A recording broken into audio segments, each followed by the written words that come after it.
Hey guys, it's Ashley I. We are back with the I Don't Get It podcast. I Don't Get It Podcast.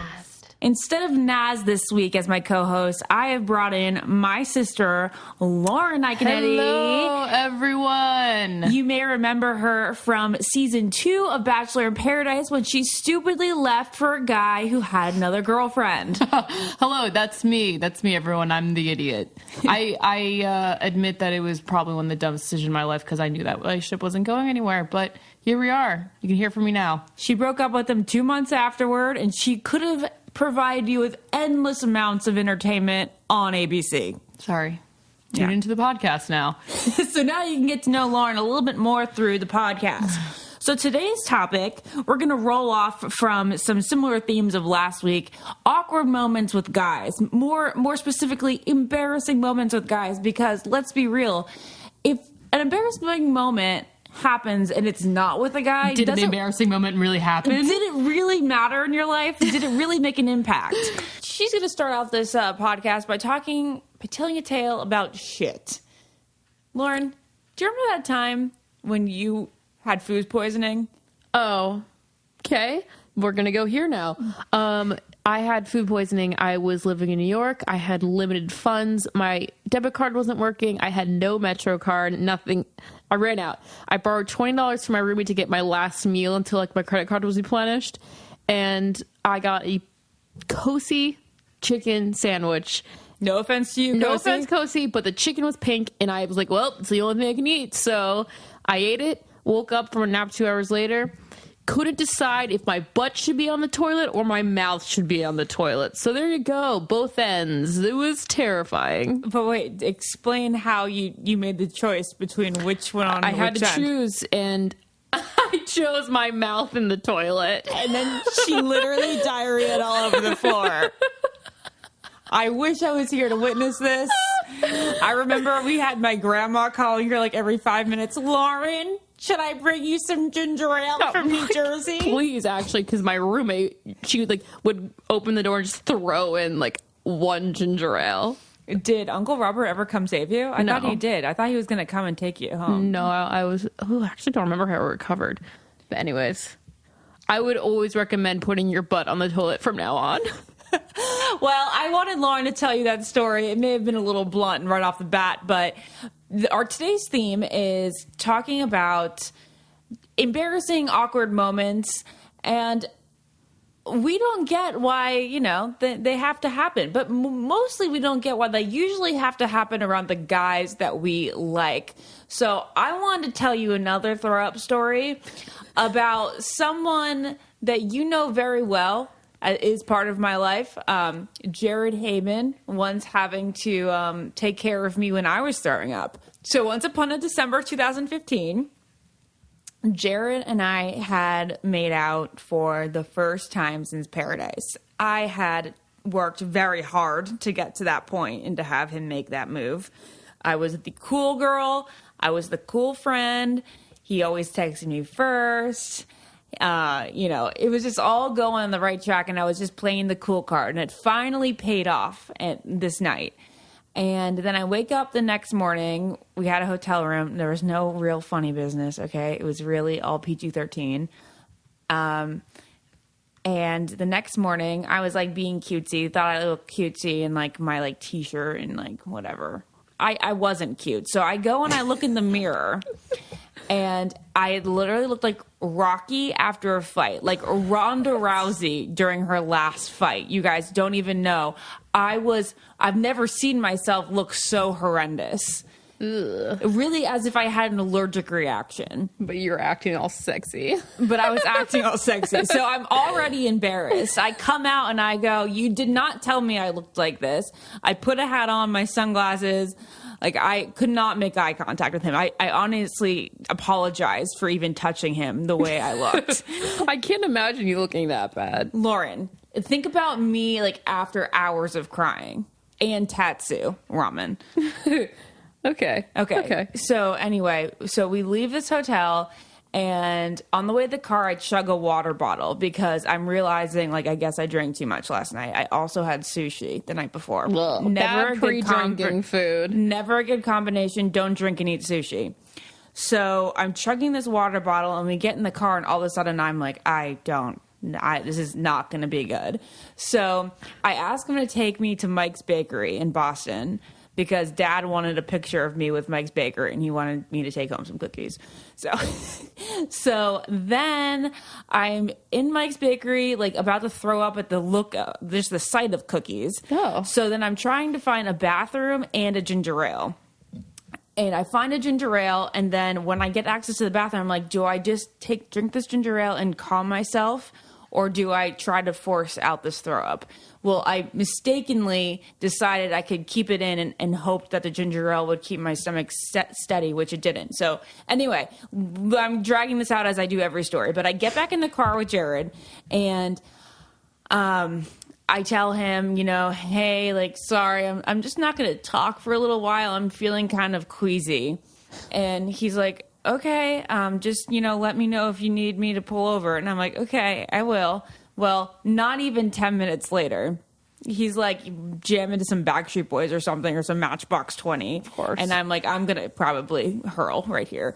And all of a sudden, it comes up. It's in my mouth. Oh, my God. I keep the throw up in my mouth with my cheeks blown up, and I'm sitting there with throw up literally like just, slightly crack, I'm going to die. What's the word? It's like just dripping out of my mouth. And I'm like, okay, so you're going to try to swallow this so he doesn't know what's going on. Ashley. So then I try to take it down. I'm dry heaving just thinking about it.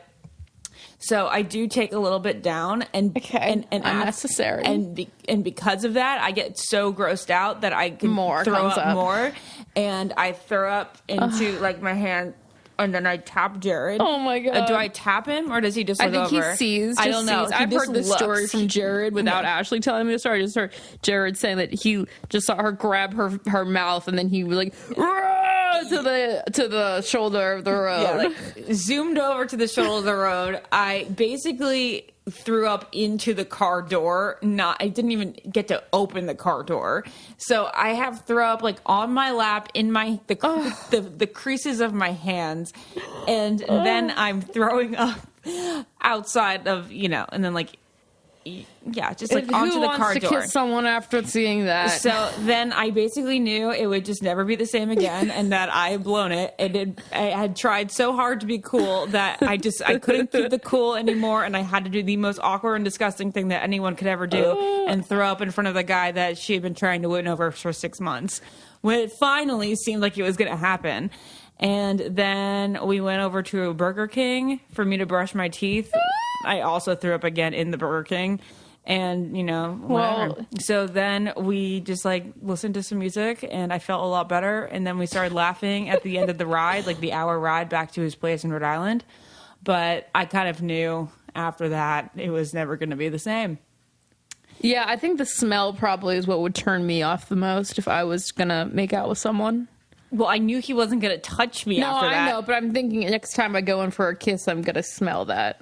Ew. Yeah. Lauren. Oh, God. Well, I don't think he can ever look at my mouth the same after seeing throw up coming out of it. Probably not. I think it's better to come out of your mouth than your butt, though. Like, better throw up in your car than diarrhea everywhere in your car. Well, that's the age-old question. If you are stuck in an apartment with a guy, would you rather be throwing up in the bathroom or having diarrhea? You'd rather be throwing up, right? Throwing up. Because, like, it's more understandable. I feel they can understand that more. I don't know. There's something, like, more... Like, sympathetic. Girls and guys can both throw up, but only guys can poop. Apparently. For sure. Yeah, so, anyway... well, that's a very embarrassing. That's a very embarrassing story. That is truly a very embarrassing story. I think because it happened with somebody that I'm so close to now that it wasn't that embarrassing, or is it in hindsight? But when it was happening, it was so bad that I don't even think my heart and my head could register it. I was just like, this, we're going to pretend like this isn't happening, and hopefully that he will feel the exact same way at some point. I feel like sometimes if you're sick, it could bring you closer together if he's like really nice and like rubbing your back and stuff. But I have a feeling Jared was not like that. He wasn't warm Jared. He was probably already thinking like, this is I made a mistake. I made a mistake. So wait, Lauren, you have a farting story. If we're on the topic of like things that come out of the body. Yeah. Okay. So this is gonna be a gross podcast, but a gross podcast. And the theme is gross. I don't get it. Why does our body have to do gross stuff? Why does it have to do gross stuff in front of hot guys? I think it's because like your nervous system is just like out of whack when you're with the guy you like and you're just nervous and all this stuff's happening, flatulence and whatnot. So my story is in high school in gym class. So let's see where your mind goes. It was my sophomore year. My gym teacher was so hot, so sexy. Mr. Clark. Coach Clark. And it's like 100 kids. It's 100 kids in one gym class, and we're all getting like a circle and we're doing leg lifts. And in high school in like gym class, I had, here we go. I had my like long bleach blonde hair, full makeup, got ready so early every day. The only reason I went to school was to be best dressed. So I wouldn't like put my hair up for gym class. I wouldn't run in gym class because I get sweaty. I was a prissy girl in high school, and it was shocking that I was like actually doing these warm-ups. So I'm doing leg lifts, and of course coming down on a leg lift, I farted, and my gym teacher goes, "Iaconetti, was that you?" And he was like, "I would expect that of anyone else but you." So 100 kids left gym class, spread the entire school. Lauren Iaconetti farted in gym class. And it was like, just like Ashley was saying, like, it was so embarrassing. My mind didn't compute that it was happening. So, it was pretty tremendously horrible. I remember this time, if we're on the theme of gym teachers and embarrassing moments, I had the largest crush on a student teacher. He was 22. I was 13? No, not Mr. Dark. This was Mr. Klug. Okay, he had just recently graduated from college. He seemed really old to me, but I now know that is a child. Should not be teaching. So I would make sure to go by the gym whenever I could in between classes. Like, I purposely created my walking schedule around the school, around the gym. If I had an extra 30 seconds, I'd pass the gym, see if I could get a glance. I was in 8th grade. Anyway, so I'm turning the corner, like that passes by the gym with my friends, and Mr. Klug comes and like basically runs into us as we turn the corners, both at the same time. And this little friend I had, her name was Chrissy. She was under 5 foot, and she started jumping up and down like a leapfrog, going, "Ashley, look, it's Mr. Klug, it's Mr. Klug. You love him. See, you love him. He's so hot." And she was like, "Mr. Klug, Ashley loves you." Oh my God. That to me is still probably one of my very, very most embarrassing moments. Was he your teacher or just a? No, he wasn't. He was just a teacher. But he didn't know my name, but apparently I was just stalking him. Like, he never interacted with me, but I looked at him all the time. That's pretty funny.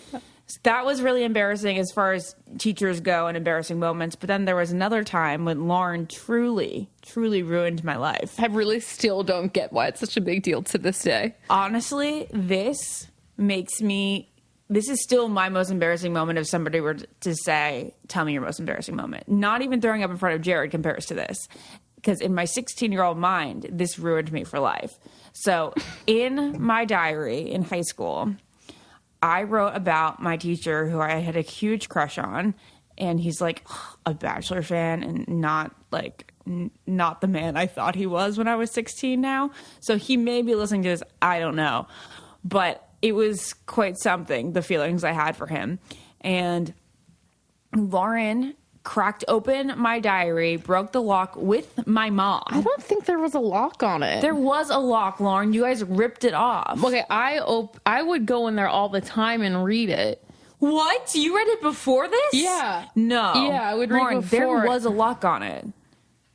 Okay, well then I knew how to pick it every time, but then there was just one time Oh, God. that I found like really juicy stuff. Yeah, I was like talking about the shape of his butt and like how much I loved him, and it was so true silly. love. True love. So I had to show my But mom. just letting you know that the sincerely, like the love Ashley at the end of every diary entry, it said, "I love blank teacher." I'm not going to call out names here, and Clay Aiken.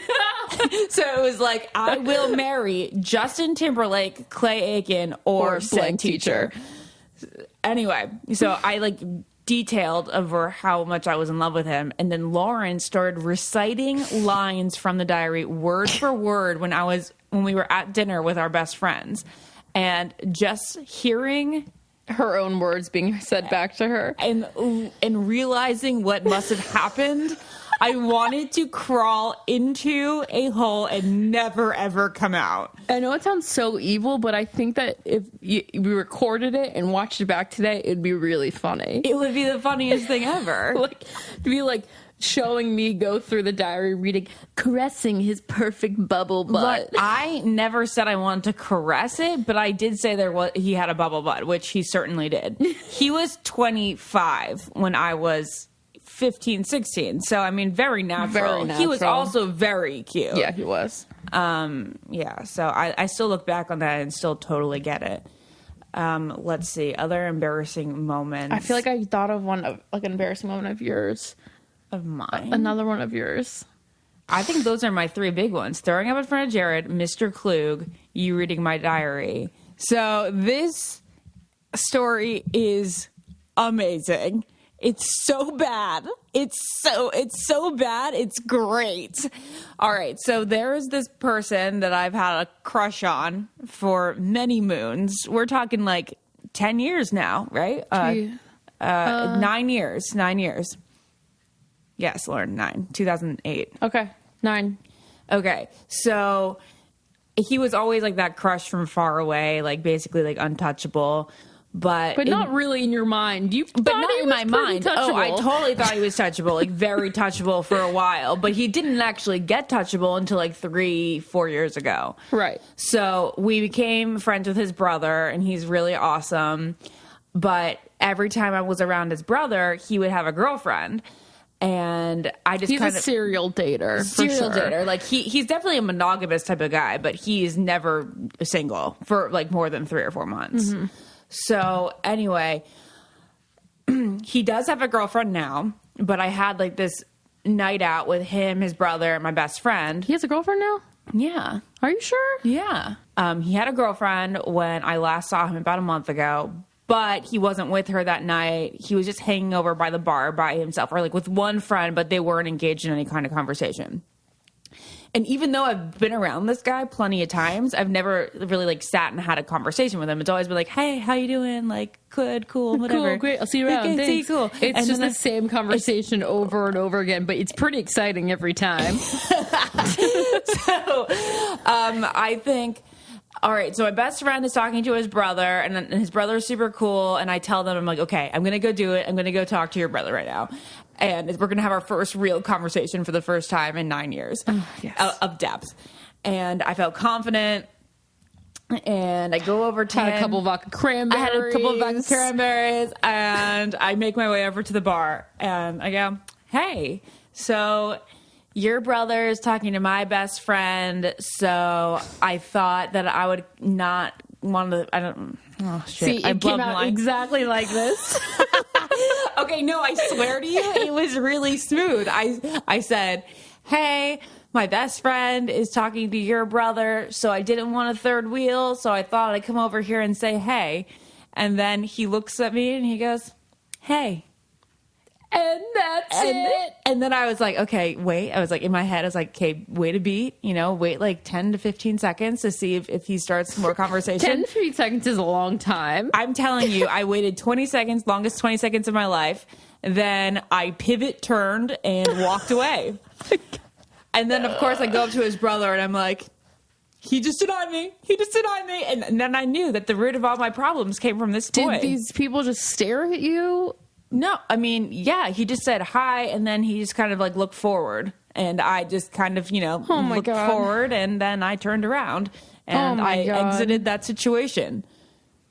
I probably would have gone in there with something else, like a follow-up question. Don't you think that was good enough? Like, I didn't want a third wheel. My best friend is talking to your brother. Like, those are already two things. Like, never said, I just want to come over and here and say hi. Like, because obviously alluding to the fact that we always see each other, but we never really talk. Yes. Oh, that's painful. But it seems to be a lot of your male interactions. It was truly painful, but in the funniest way. Like, I've become so self-aware and just like gotten to the point where I'm so comfortable with myself and my own awkwardness that I almost enjoyed that moment and reminiscing on that. If I were you, it'd be like one of those moments where like you're doing absolutely nothing that relates, and then you remember something embarrassing you did years ago. You'd be like, oh God, get out of my head. I don't have any of those moments. I do that all the time. But it's like from like elementary school. That's bananas. Oh no, I remember one. What? I thought that I push it really far back because it's like so awkward. What? It's like when I fell asleep in Michael's bed, and then he had a girl over, but I thought like we were such cool friends that like I could just go sleep in his bed and he was like fine, But he moved me in the middle of the night to the bathroom floor. He picked you up and put you on the bathroom floor? Uh-huh. Lauren, why wouldn't he put you on the couch? Because someone else was sleeping on the couch. So they put me in the bathroom floor. Lauren, why did he put you on the family room floor? Because I think they were having sex. There was 2 people having sex in the family room and 2 people having sex in the bedroom. And he moved me to the bathroom floor. But I didn't wake up during it. I just woke up, obviously, drunk as hell, on the bathroom floor. And he put a towel over me. What?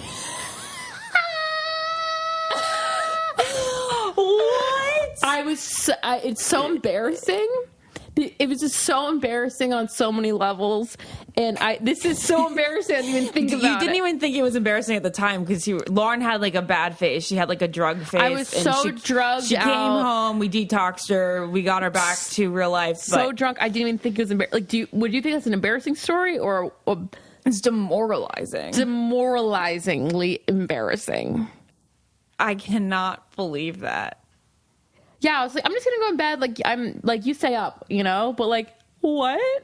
I should have fucking gone home. Anyways, it was so embarrassing. And that's what whenever I have a moment to myself, this is why I have to sleep with the TV on, or else I'll let myself go to these dark, embarrassing thoughts. Apparently, this is something that a lot of girls do. I see that Girl with No Job and like Betches and those types of Instagram accounts, they talk about these moments in life that you have. But I guess I am missing something in my brain. Maybe it's just that like I am so awkward that I've just like learned to accept it so fully. But there's not a moment in my life that I look back on and I'm like, and I cringe about. Ooh, I'm sure there's a couple other that I just can't remember, honestly, because I pushed them back so far. What's funny is that I've never had like anything demoralizing with Mr. Big. I mean, like, probably phone calls with him. There's probably been phone calls with him that I'm like, if I were to go watch myself talk, and then listen back to my tone, I probably would kill myself. I have a fantastic video of you on the phone talking to Jared, like right after the first Paradise. Well, okay, let's just say that after the first Paradise, during like the 6 weeks that we didn't, that we were like off Paradise but weren't really good friends yet. We had a little bit of a tension because I did a stupid thing called, I just talk too much. Shash likes to open her mouth a lot and speak when she's not supposed to. Yeah. So there was tension, but when he'd call or she'd call him, she'd get a little nervous. And I videotaped her because like, I was about to cry. I was like my voice was so tight. But also you do things while you're on the phone that you don't realize. Like you're touching the weirdest candle in your house, just like fascinated with the candle, but you're not even realizing you're touching it. So she was like outside, had one leg like in the air and one leg, she was like scratching one other part and like reaching for something, and she was just trying to focus on anything other than like talking and feeling awkward. Well, I mean, if I was trying to use some sort of energy so that my voice wouldn't crack. Yeah, I get it. It was good though. Oh my god, I think that's it. As far as embarrassing moments go, I mean, one time I was making out with a guy, and he was the worst kisser ever. And he literally put a tablespoon of saliva in my mouth, and he put his tongue all the way to my tonsils. No joke. I push him away, and I say, I want to watch the movie too. She goes, hey, I want to watch the movie too. Like, not like I was there, but I've heard this story before. But the thing is, I wanted to watch the movie so bad in comparison to kissing this guy. So I really needed... it wasn't even awkward. It was just something I had to do for survival. Yeah, well, Well, thanks. This was really fun reliving very embarrassing moments I like to suppress. I think that's about it. If you have any embarrassing moments that you would like to share with us, email me at andsmediacreations@gmail.com. We'd love to hear all your stories, and maybe we'll share some on our next podcast. You guys are awesome. You can follow me on Instagram at Ashley_Iaconetti. And Lauren, where are you? Instagram, Lauren AI, Twitter, Lauren AI, and there you go. And Snapchat, Lauren Iaco, IACO 123, because I'm really creative. Rush Hour Renegades. Coming at ya. All right. Well, we are not Joey and Jesse, but we are Ashley and Lauren, and we will see you next time on the I Don't Get It podcast. I Don't Get It Podcast. Thank you so much. This is awesome. Bye.